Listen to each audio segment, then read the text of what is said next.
والذي بعث محمدا بالحق نبيا ان بقي حكام العرب على ما هم فيه من الخسة والندالة الا وسوف ترون ان عشنا وعشتم ان القرامطة ان الفرس سيدخلون الى الكعبة المشرفة ويصنعون كما صنع ابو طاهر القرمطي حين وقف وبال بولا على الكعبة وقال: اين الطير الابابيل، اين الحجارة من سجيل؟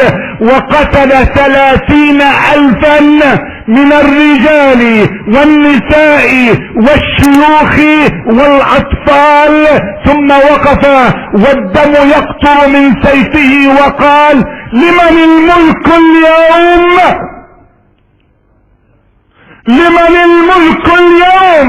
هكذا قال ابو طاهر القرمطي، قال: انا بالله وبالله انا يخلق الخلق وافنيهم انا.